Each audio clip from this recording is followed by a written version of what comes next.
Yes, the boys are back. The Real Opinions boys are back in town. So cheesy. So uncontrollably cheesy. I love the cheese. I love it too. It's I fine. forgot how good the guitar was in that, to be fair. It is good guitar. Excellent guitar work. So, Real Opinions today will be Jack Gracie, Hi.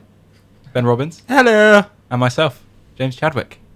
We Right. make up the Real Opinions team. What are we going to be talking about today? A whole number of things. We've got loads of reviews on today's show. Yeah. It's a busy show for this one. Yeah. I think it's just because we've caught up with some of the old Blu-ray releases as well, so it's got everything's packed into one show, basically. Yeah, so quite a few of the Oscar films, and, Yeah. and some that aren't really Oscar films. Would that be fair to say? Yeah. Ben's I really it'd hope be factual Triple Nine to is say. not an Oscar film. It may not be an Oscar film, but it's in the cinemas at the moment, and Ben's reviewing that. And So I've got Bone Tomahawk coming up later. And Yeah. then for the Oscar films, we've got Brooklyn later, which me and you, James, can talk about. But coming up first, Spotlight. yeah, let's kind talk of- Spotlight. Yeah, because we haven't talked about that yet. It came out a few weeks ago. Yeah. And it's quite special. It's up kind for of like Best second Picture. in the running, isn't it? It's either that or The Revenant for Best Picture is what people are saying. Isn't Really? I thought Big Short's up there as well. I haven't heard anyone say Because it won the PGA Best Picture. Oh, yeah, you're right. And, And it's the first that one in a while that hasn't yeah, won. exactly. Yeah. So Of the films that could kind of come in there and steal it from The Revenant, and I mean steal, Spotlight seems the most likely. Possibly. Purely because of the subject matter, in my opinion. oh yeah, definitely. It's very much like an Oscar baity subject matter, but it's Yeah. not done in a very Oscar baity way. Ben, what is that Oscar Beatty subject matter? You're gonna make me say it on the Plot radio. summary. aren't Well, okay, basically, Yeah, it Jack, you do follows it. the story of the Spotlight team, which is the kind of investigative journalism team at the Boston Globe, and it's just following their Pulitzer Prize-winning investigation into, I think it was 2003 or 2004, into essentially the kind of priest molesting scheme scandal that they kind of have, and how it's not only just the odd priest or something like that, but how it's an establishment that they kind of helped Yeah, brush systematic. under the rug yeah. for a number of years. Terrifying. Yeah, basically. Yeah, it's just so terrifying, isn't pretty it? Yeah. grim, dark subject matter, isn't it? Really, But it's done. I wouldn't say kind of. It's not uplifting at all. No. But it's not like the most miserable film you'll ever see in your life ever. It's not the sort of film where you kind of walk out and go, "I need to shower." yeah, it's not just- Schindler's List. No, it's just kind of. But it plays the subject matter well. It plays it very kind of with the right amount of darkness, with the right amount of intensity, but never too much, never too little. And no, I think that's why that's why I like it. It nails the tone, like right from the off. I thought it was interesting in that. So it's kind of with our age kind of generation, we've kind of grown up with the stereotype that priests are inherently creepy now. Yeah, Yeah, definitely. And you don't really think about a time before where the molestation stuff wasn't coming out. Yeah, and It's I interesting thought that to see exactly when I was watching this that. is kind Yeah, of like the breakout moment of that, and it's weird kind of coming to terms with that, because you must think about how how so many people have obviously trusted these people beforehand, and now that's kind of breaking down, and it's just something that we kind of grew up not really knowing that trust beforehand in a way, and it was interesting to see the initial stages of that. Yeah. I think a lot of that comes through the acting as well. Like you really see that through people's performances of how they are kind of completely dumbfounded by what they're finding. yeah, Particularly Mark Ruffalo. yeah. Mark He- Ruffalo's, for me, the best. He's the performance. MVP of Spotlight, I think, because I it's think he it's a gets- great cast, but he is the standout. Yeah, he gets the best kind of emotional moment with Definitely. the speech that's in the trailer actually, and that's just kind of it's relating about how it could relate essentially to their own lives as well, rather than just being a detached story that they're Exactly. not involved It's with it's a perfect example of journalism kind of like leaking into culture, mainstream culture, rather than just being something you read in the newspapers. It becomes something that actually affects the whole world. Yeah, I thought it was very kind of similar in style to All the President's Men, which is a similar Yeah. kind of press expose film. But they both have that kind of quite sort of stripped down aesthetic. There was like, I was Definitely. saying this to you before, that there's nothing in terms of the film's aesthetics that really sort of shout at you. You know, it's quite it sort of places the emphasis on the script, on the story, which I guess And- is kind of the most important Yeah, thing about yeah. it. And it's good because the script kind of pays off as well. It would be one thing if they kind of stripped back because I mean, like everything, the sets are incredibly dull. The lighting is kind of quite muted. Even the costumes are very kind of just like casual workday drab. It's just There's- Boston, Yeah, there basically. is literally nothing special visually about Yeah. this film at all. But in doing that, like you say, James, it kind of relies so heavily on the script, but they're very lucky in the fact that the script is incredible. Yeah. So I feel like if this film deserves any Oscar, the most it is it original screenplay it would be? Whichever of the screenplay adapted Yeah. then, whichever screenplay category it's up for, I feel like it deserves that category easily Yeah. because it's such a moving and powerful script. Well, I've got a quote from Harrison, who can't be with Ooh. us today, Ooh. and it's basically just well acted and competently constructed, but kind of left me cold. Which Yeah, I kind of agree with that cold. because, well, there's a kind of an emotional detachment from the film, isn't there? Because Hmm. I suppose it's kind of it's not, you couldn't go well either way, because if you tried to get overly emotional with this newspaper story, it could come off very ham-fisted, kind of like if it cut to a cutaway of someone actually getting abused or something like that, it Yeah. would be very kind of too in your face. But on the other hand, without doing any of the kind of human relations side of it, it does come off a bit too analytical in how it's showing this incredibly painful thing for so many other people. I think at times, definitely, because it's a lot of the time, like you say, it is quite analytical. It is about them gradually breaking the story. It's about them investigating it. But I think the emotional payoff at the end is enough to kind of warrant that.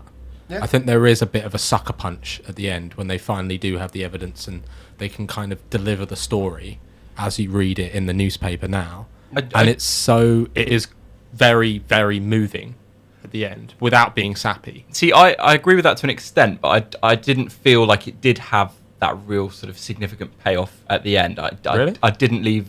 I left the cinema thinking, like feeling a bit kind of that was pretty grim, but I don't know. I didn't feel like it was as tied up as I wanted it to I be. thought it was quite telling that it almost was a more emotional moment when the story got sent out than when they're talking to some of the victims. Yeah, yeah, absolutely. Like, because when it's the newspapers being sent out, it's kind of the build-up of everything in the film. But when they're doing emotional scenes, such as the kind of cliche talk about when he's saying he got the ice cream and it starts melting down his hand or something Yeah. like that, and it's very, I think they could have worked more on the emotional sides of it rather than. Although they do the other side of it very well. Yeah, I guess it's difficult, isn't it, in a film like this, because it's sort of real people, real Yeah. things that happen to real people. They've got to be as kind of sensitive about it as the people that were writing the original story, and that was something I was kind of keeping in mind when watching it. Is I was thinking, well, the people making this film have had to be just as conscientious as the You kind of got the to stay away journalists. from like emotional blackmail. Exactly, yeah. But yeah, no, I wouldn't say I enjoed it, but I it was a pretty- appreciate it Yeah, I Yeah. appreciate a lot. Yeah, I mean, it's I not a film admire that it. I feel like I have to watch again. No. Yeah. It's very clear and, like Harrison said, competently constructed. So it's just kind of all there, and you get it the first time. And I think that's what it is. It's just a good story, isn't it? It's quietly well made as Yeah, well. Like yeah. it won't make any point of like dancing around and being like, look how great this shot is, or look how great this bit of acting is, or whatever. It's just kind of all It's just- there, and you just yeah. appreciate it. Complementing the story, Yeah. basically. Yeah. Yeah. So that was. Should we move on to ratings? Yeah, Yeah. I'd say 7 out of 10.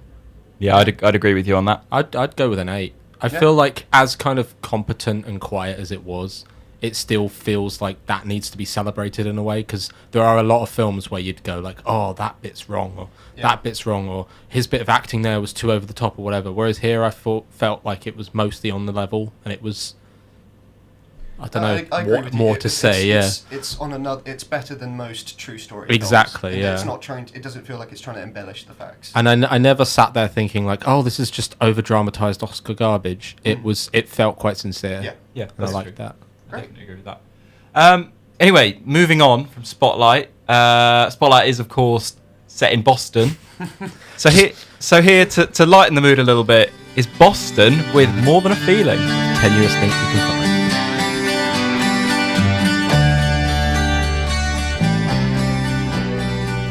That was Boston, More Than a Feeling. Good old Boston. Jack's just been Great telling segue. us about binaural. Oriole? I don't know. Binaural Binaural sounds sounds Not what it sounds like. Yeah, weird. Binaural sounds bad. It's a listening technique. Yeah, a it's recording really quite- technique. Yeah, it's really interesting. It's just the kind of thing where you can't believe that someone hasn't done an album like it recently, because it's basically the thing where they record with a bust of a head and two microphones placed where your left and right ears would be. So the left microphone feeds into your left ear and the right one feeds into your right ear. So for instance, whenever someone's in the room, you can just kind of, if you close your eyes, you can tell where the sound is coming from in your head, because your mind does all the calculations. All of the stuff. Yeah, and it's just well, you can Google on YouTube. There's so many weird things that you can look up with those kind of experiences. But no, it's just an interesting way to do it, and it'd be interesting to see if you could record a film like that. Actually, It's a hashtag Jack fact right there. Yeah. No, a neat little- We've missed our bring that hashtag in, Jack yeah. fact. a neat little aside. Anyway, we will get back to the film-based content now. Ben, I believe you're going to tell us a little bit about 999. I am. I went to see 999 this weekend. I wasn't planning on seeing 999 this weekend. I just wanted to get out of the house. So I ended up seeing 999 this weekend, and I kind of wish I hadn't seen 999 this weekend. 999's the new film by John Hillcoat. You guys know John Hillcoat? He made The Road and Lawless. I knew And about Lawless. Lawless. Haven't seen Lawless. I've seen and The Road. The Proposition, which I haven't seen, but I'm told is good. The Anyway, Road's solid enough. the Road's solid. It's just very, very miserable. And Lawless is kind of like 999 in the fact that it's a bit of a mess. But 999, it's difficult to explain what it's about, because it's kind of... The setup is like these bank robbers, two of which are actually policemen, like corrupt policemen. And they're kind of stuck in some bad business with the Russian mob. You don't know why. The film just starts with them in some bad business with the Russian mob. And they have to carry out a bank robbery for them, and then they have to carry out another robbery for them. And the whole time they're kind of trying to figure out how to do the perfect robbery. And they decide that the only way to do the perfect robbery is to call in a 999, which is to kill a police officer, or at least shoot and severely wound a police officer. So at that point, all the police officers in the city apparently rush to that wounded police officer, which seems a bit ridiculous. Is that an actual thing? Wait, was their plan to actually shoot a police officer? Yeah. Oh, I thought from the trailer it makes it sound like they're just one of the corrupt police officers are just gonna call it in. No. Oh, okay. Oh. Yeah, it's a That's bit more dynamic. Like, that's basically the whole plot of the film, is them trying to figure out which police officer to shoot and how to do it and stuff like that. The film wouldn't exist if they just went, 999. Thinking about they could just do that. Yeah. I don't know why they It didn't sounds just like a do crime story, like Hunger Games. So they've got like, or was it American Idol, where they've got all the photos on a table. They have to pick which one. that. And it's, to be honest, that would make a way better film. Because this is kind of like, this is a cross between kind of a, because that kind of 999 plot where they're trying to figure out how to kill a policeman, it's like a police corruption thing. Yeah. And then the rest of it's like a heist movie. So it's like John Hillcoat has tried to remake The Departed and Heat at the same time as each other, but both The Departed and Heat are very long movies, and 999 is only just under 2 hours.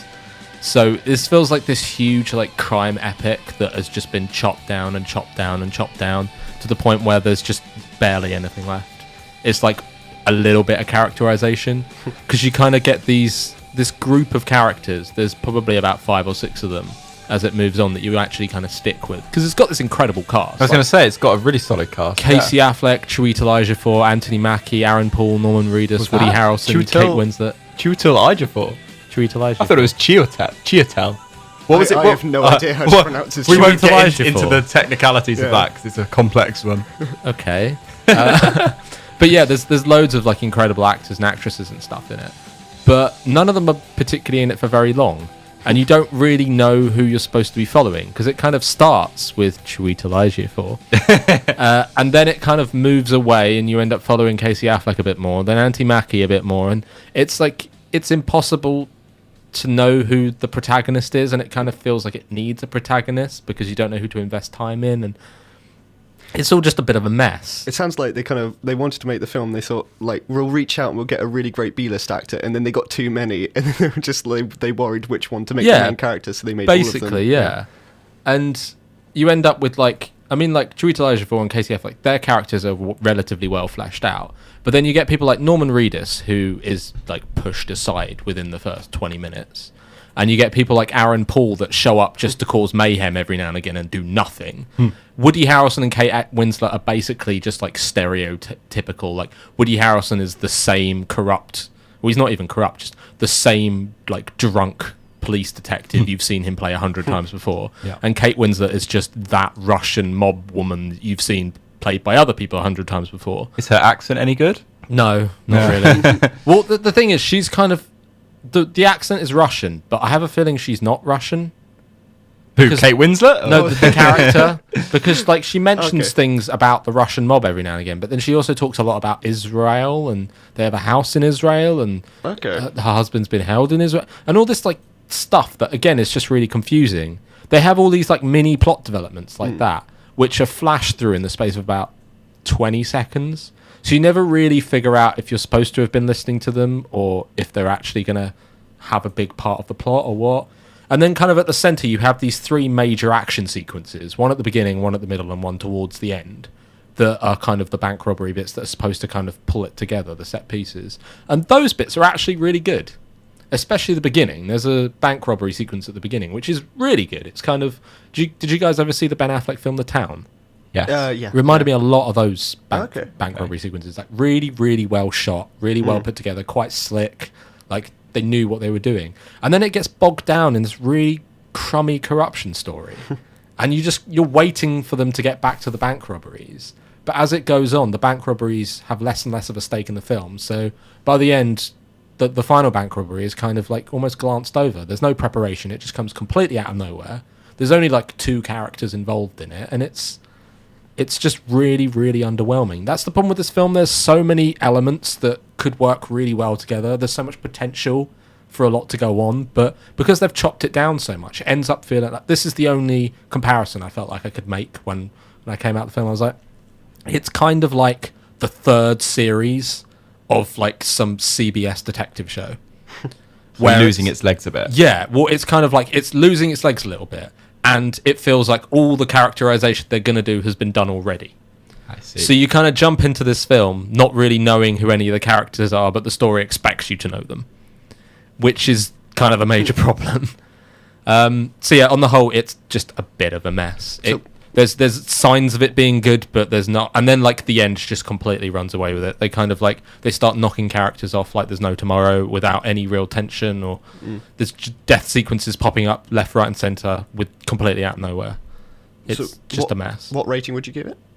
5 out of 10. Oh, okay. I feel like maybe 4. I don't know. Ooh. Somewhere between.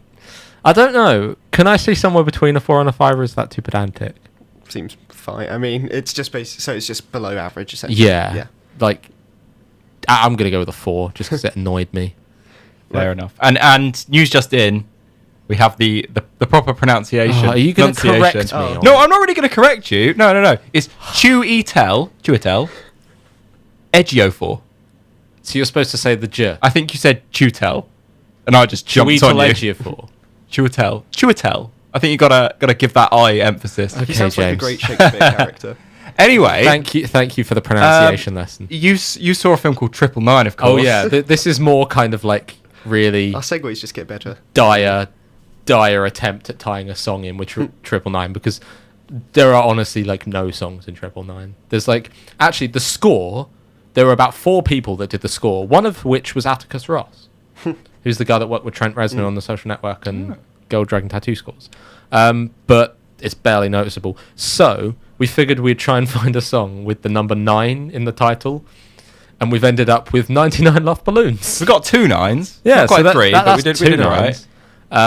And this also has kind of a semi-connection with another film, and the fact that Love Balloons means red balloons in German. And there is a film called The Red Balloon that does exist, and we've seen it. The vaguest there. connection to the show. There you go. Right. There you go. And it's just a good song. So Yeah, let's just play the song. 99 Love Balloons. 99 Jahre Krieg. But we shouldn't be. Kein Oh, this is fun. Sieger, Kriegsminister gibt's nicht Da-da. mehr. Und auf keine Düsen. Smooth Very transition great, there. So there, that was Nina with 99 Luftballons. Moving from Germany to America, more specifically New York, and even more specifically Brooklyn. Oh, I wonder which film we're going to be talking about. We're going to be talking about Brooklyn.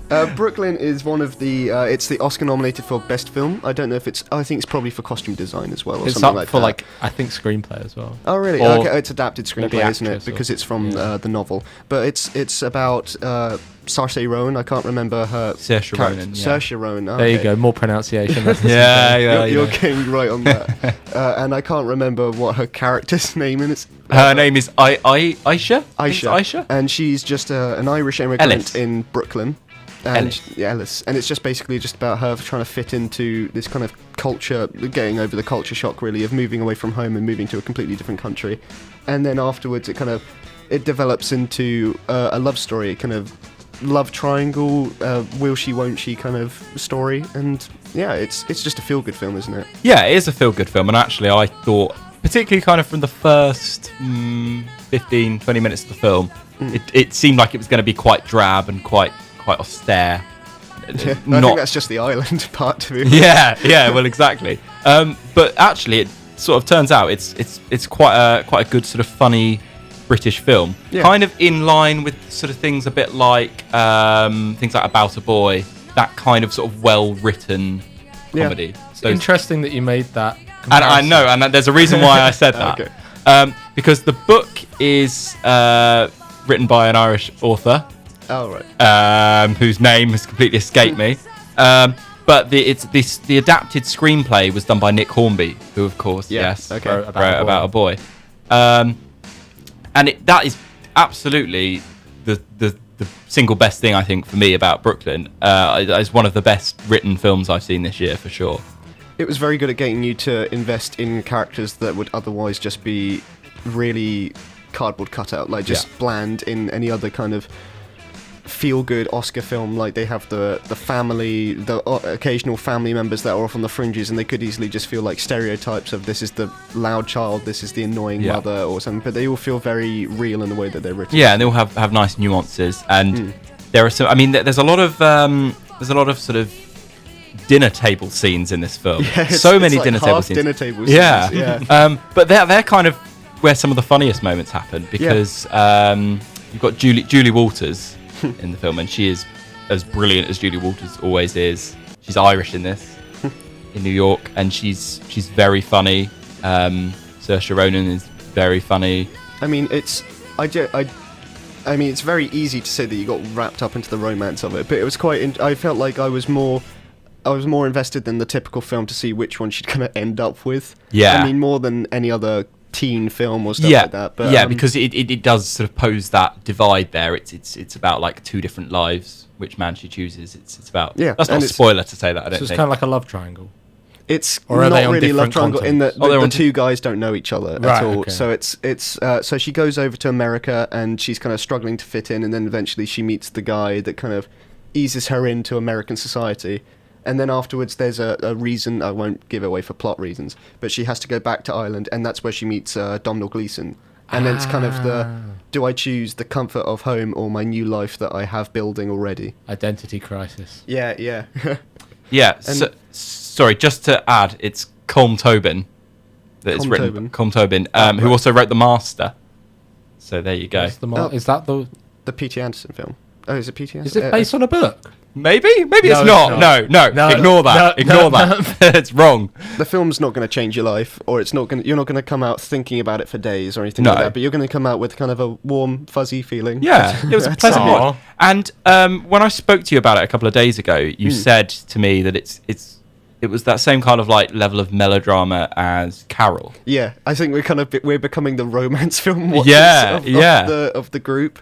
But But I much prefer this to Carol because I could see just, why I could see why for most people would prefer this to Carol, just Yeah. because it's warmer, it's more personal than Carol. Kind of feels like an artistic Yeah. version of this. It takes. I felt with Carol, it kind of takes itself a little bit too seriously. Yeah, Is it less yeah. boring than Carol? It's less boring. Yeah, that's what I'm trying to say. Yeah, yeah. I don't think there's any point that you'd become bored in this film. No, I mean, no. you're not going to be on the edge of your seat or anything, but you're just going to be pleasantly enjoying it. I don't know. It's just a film that you'd enjoy, really. There's one scene which is particularly memorable, which is where Saoirse Ronan goes and visits the family of her boyfriends. Oh, the Italian the family, Italian American family, and they're really funny. There's a young actor in it who plays like the the younger kid was brother. quite good. And he's really good. He's Yeah. got all these fantastic mannerisms and stuff, and he was like a kind of Yeah, he managed to standout. actually do comedy quite well for Yeah. such a small kid. Yeah, and like such a small role as well. Yeah. Really funny. And also Jim Broadbent is in the film, Really? fairly Oh, really- briefly, really fairly small briefly. role, yeah. But he plays a good priest, and I feel like we should, Oh, yeah. just Not put that all in there priests to are bad. balance out, After our balance Spotlight out. review, Yeah, he's not Catholic like Church, priest. not all bad. Yeah. No, but actually there was some nice, there were kind of sort of gentle, sort of knowing pokes at religion in it, while still Yeah. being respectful towards religion. It was I thought just kind of, it wasn't about being like a modern person poking down on religion. It was more just saying about how it's like the previous generation kind of moving away from their religious background, Yeah. essentially, isn't it? Yeah, But what would you rate it overall then? I think I'm going to go 8 out of 10 actually. Yeah? Hmm. I think I'll go same with Spotlight and just say 7. Yeah, I was tempted to give it a 7, but I think it just about squeezes in a Yeah. squeezes The in an emotion 8. won you over. The emotion won me over, and the humour, the good Yeah, humour. It was surprisingly funny for a film like Aw. this. Yeah. Set on Brooklyn, and if you're in Brooklyn, like Saoirse Ronan's character, you may take a trip to Coney Island. Lou Reed certainly would. You know, Sort there's of- another film, Coney Island connection, that I just thought of. Go on. Go You for guys it. seen The Warriors? No. Oh, I started watching it once. You It's- guys it's- should watch The yours- Warriors. There's a big thing about Coney Island on that, and it's a great film. I just know the bottle clinking, like. Oh, yeah. Yes, yeah. That was a The one that's really referenced bad in all film. those things. Yeah. Yeah. No, Warriors is a great film, and that's all largely set on Coney Island. Well, it's about a trip to Coney Island. I thought you were going to talk about Big, for some reason. Oh no, Big as well. Big's Yeah. really great as well. Because you got the Zoltan machine there. Yeah. Coney Anyway, Island on film. This could be another top 5 list. Top Top 5 5 Coney films Island which films. feature Coney Island. Anyway, that was a great transition into your film. Yeah, into James, does Coney Island show up in this next film? No, it certainly It's a doesn't. place where you'd go where you're very young, or some would say youthful. Yes. I tried to do it, James. I'm sorry. Yes, you would. Yes, I'm talking about Paolo Sorrentino's Youth. In brief, this really, I would say, has sort of been the biggest shock of the year for me in terms of seeing it and everyone's reaction to my reaction for this film, because I absolutely loved it. It's probably one of my favourite films of the year. I went into it knowing that it was going to look beautiful because it's directed by Paolo Sorrentino, who directed The Great Beauty, which is like an Italian film. It was It won an Oscar for best foreign, foreign film a couple of years ago, and that film just looks amazing. But the content of it is a bit kind of meh. You know, I didn't love the content, but because it looked so good, it was fine. So I sort of thought, oh, maybe Youth will have some of that, and hopefully it will have some kind of story.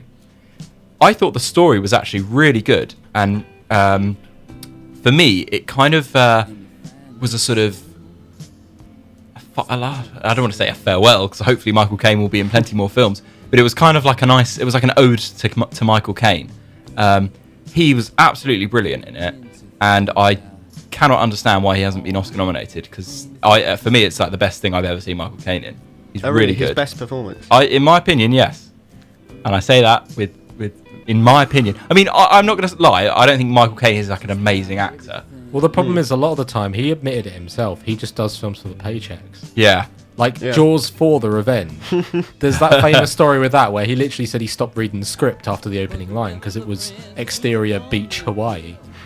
And he decided that he definitely wanted to do it because it was in Hawaii. it was in Hawaii. Yeah, no, fair enough. Can't argue with that. Yes, I mean he's fantastic. Harvey Keitel, he sort of plays like an aged American film director, and he's pretty good. He's pretty good as that. Rachel Weisz is also very good. There's some good performances. Paul Dano's there. Paul Dano's amazing Paul in Dano's everything. in everything, isn't Yeah. he? Yeah, he's been in quite a lot of things recently, and he's brilliant. So yeah, I mean the film is about a retired orchestra conductor who sort of goes on holiday to this alpine retreat basically, and it's full of kind of very famous people. So as I say, this film director, Paul Dano, plays an actor who's sort of again also sort of in retreat. Miss World shows up, you know, like this is where the A-listers go on their holiday, and it's this amazing space, like even more amazing than that in Ex Machina, because that's like a beautiful house. Oh, as right. well. Yeah. But I mean, I know the landscape kind of lends itself to that, but the way it's shot is just phenomenal. Like it just looks fantastic. It's like a proper kind of artwork of a film. And in my opinion, that doesn't detract from the story, because I actually think it has got a decent plot to it. And I know that was kind of a criticism, is that our style over substance. But no, I really enjoyed it. And I'm very surprised, most surprised, that it's not up for a cinematography Oscar. Because I really think it should be. That was quite a heavy category though this year. Yeah, that's true. There's a lot of really good stuff going on. But I think even people that don't like the film would be able to acknowledge that it looks amazing. Like, it really looks amazing. Yeah, that's pretty much all I have to say about it. I really liked it, and I for me, it was 8 out of 10. Oh, Great. 8 out of 10, yeah. one of the best films of the year.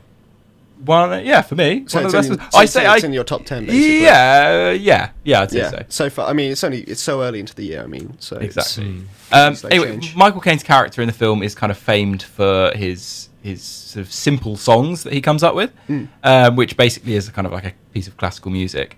But every time he was saying that, I just kept on thinking of a song by the Shins. So I'm just going to play the song by the Shins.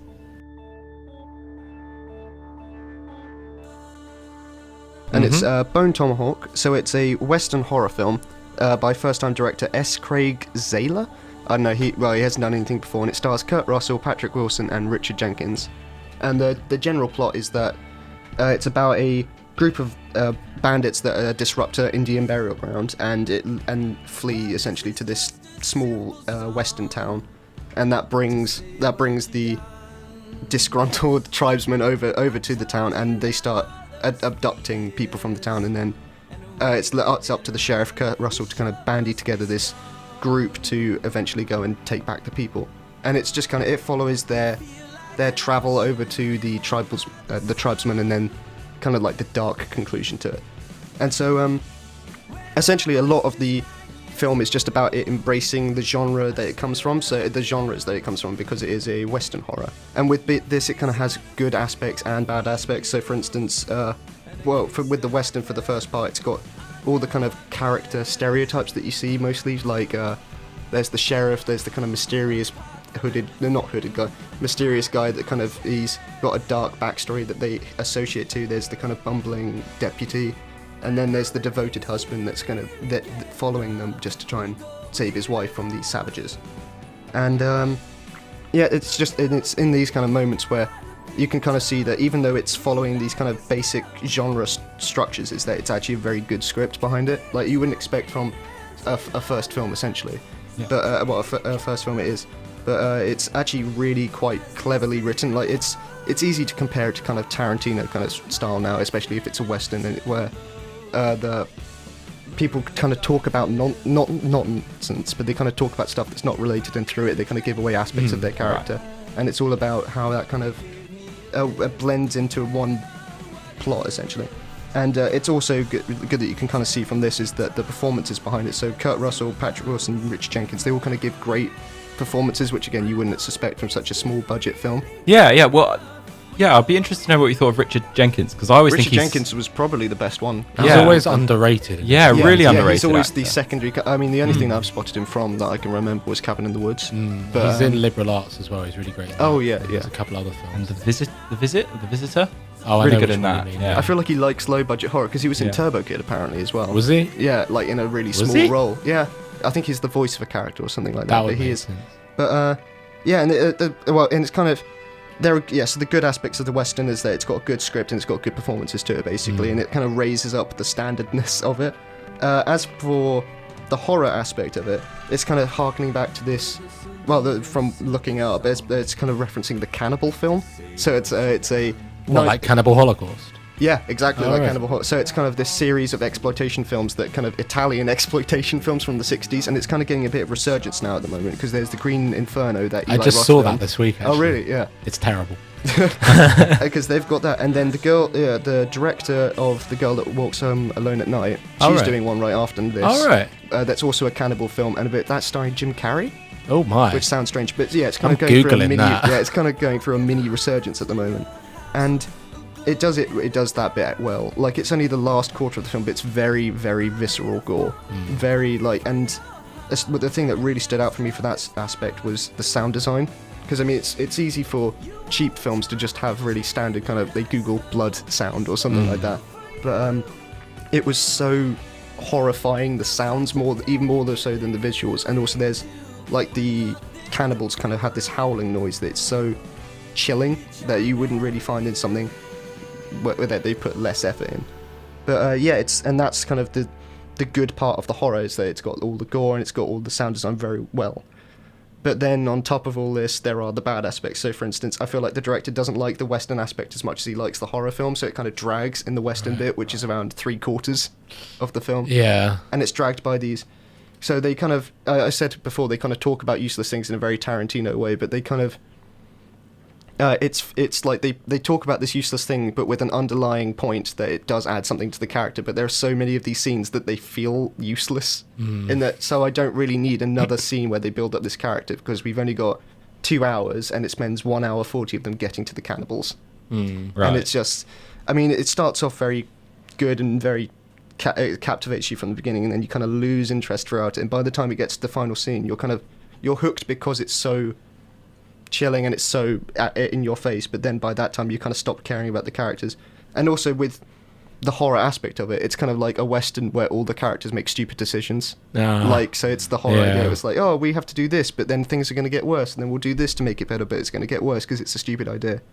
And I don't know, basically it was fine throughout most of it. I mean, it had really good aspects to it, and it's a director that I think would be good to follow. So he's definitely, if he has like the right people backing him, he could definitely make a really great film, and you can tell that he likes films just from the references that he's got within it. But no, it was just average through most of it, and it kind of weakened the ending.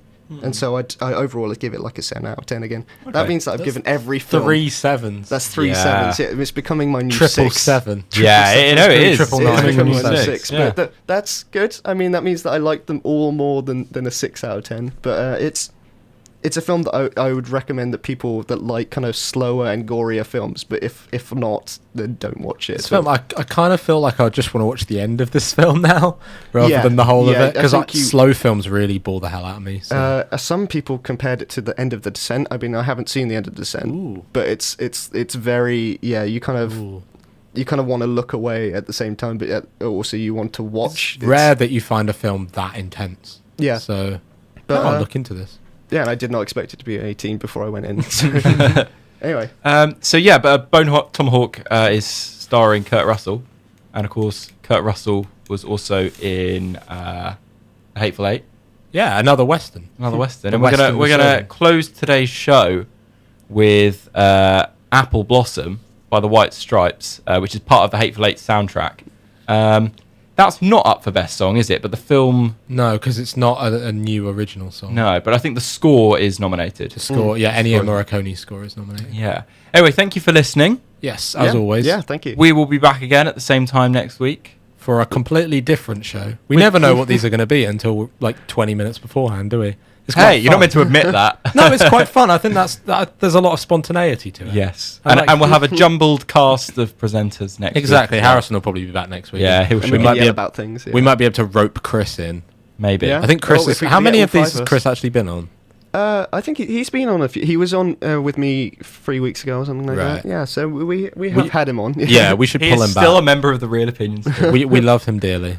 Anyway, this is Apple Blossom by the White Stripes. Thanks for listening. Thank you. Bye. See you next week. Bye. Bye.